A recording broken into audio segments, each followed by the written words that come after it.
Okay, day 2 took me about 5 hours. Got the engine out of the vehicle, got it on a stand, and then started basically ripping everything off that I could possibly rip off, all the parts.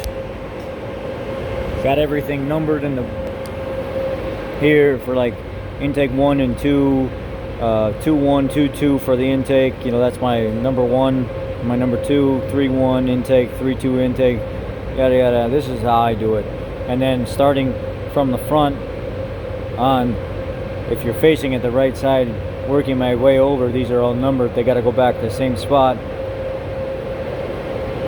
Camshafts back in the same spot as well. And basically I got it all the way down to the block now. Cylinder head sitting over here, I got it off. This is what I'm looking at. So remember the problem cylinder with cylinder number 2. You can see how these all have nice carbon buildup all the way around. This one over here, same thing. It's got a nice carbon buildup all the way around. It's got a nice uniform ring. Well, look at this one. You can see where the coolant over here has been washing that cylinder well. It's taken all the carbon buildup off of it. And then if you look at the crosshatch down here, you got a nice crosshatch all the way down. But if you look at the crosshatch in the opposing cylinder, or there's big patterns of crosshatch missing in there. Over here, it's nice and even all the way down.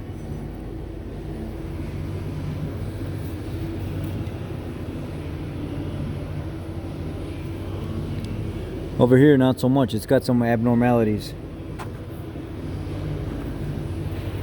And then here are those slits that they put in there that the new block doesn't have in. The new block just has a little pinhole and a little pinhole.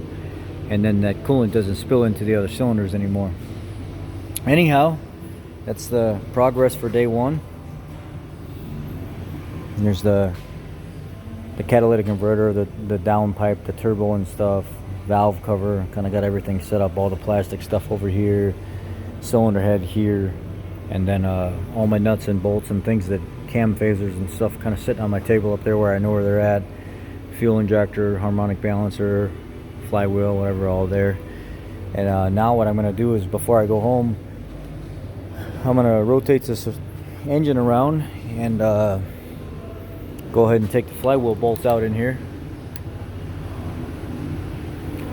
Take these flywheel bolts out, and then get the flywheel bolts out of the way, and then take the bell housing bolts out all the way around. I'm going to go ahead and separate this block and turn the block upside down, because they don't give you a new oil pan, so you have to separate the oil pan and take this front oil pump off of here.